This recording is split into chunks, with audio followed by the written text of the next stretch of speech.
The leader of the third party. Thank you, Speaker. The victims, the women and men, girls and boys, who suffered abuse at the Huronia Regional Centre have waited a long time to hear two words from the Premier of Ontario: I'm sorry. And it's important to understand why this apology could only be morally legitimate if it came from the First Minister and not a member of Cabinet. The survivors are citizens of Ontario, not wards of the province, not clients of the Ministry of Community and Social Services, and not simply claimants in a legal action against the Attorney General. They are citizens. The courts have ruled that these citizens were neglected by our province when it had a duty of care, and the settlement mandated an apology.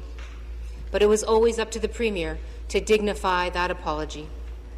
It's up to the current Premier to speak on behalf of all previous Premiers and to speak through the highest office of our province's democratic institution. This apology is an admission of wrongdoing, but it should also be a pledge that our province will never allow such neglect, such abuse, such a betrayal of our most vulnerable citizens to ever happen again. Ces excuses ne peuvent pas. This apology cannot erase the past, but it can enable the survivors of the regional centre of Huronia and their families to find some peace so they can go forward, move ahead. Many of the victims did not live to see this day, and many who wanted to be here in person could not attend because this event was scheduled at somewhat short notice, even after decades of delay. Hundreds are watching from home across this province, and some survivors and their families, friends and supporters traveled across winter roads to get to the legislature this afternoon.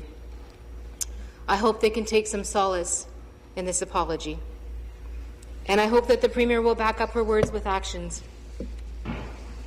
She must immediately clear away the roadblocks preventing survivors and their families from accessing their files. 65,000 pages of documents are owed to the survivors of the Huronia Regional Centre. Survivors should not have to file Freedom of Information requests to access their files. They should not incur any undue financial costs after all that they've been through.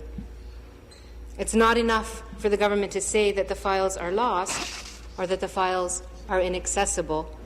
The Huronia Regional Centre survivors and families have waited long enough.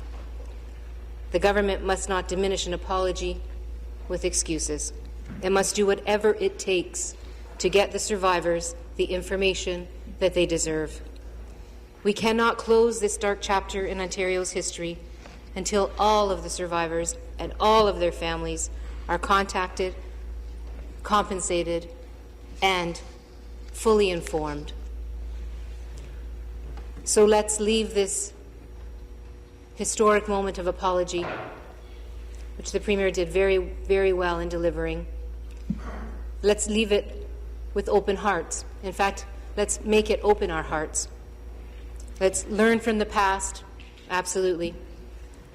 And let's make sure that forevermore the province of Ontario looks after all of its citizens. Thank you.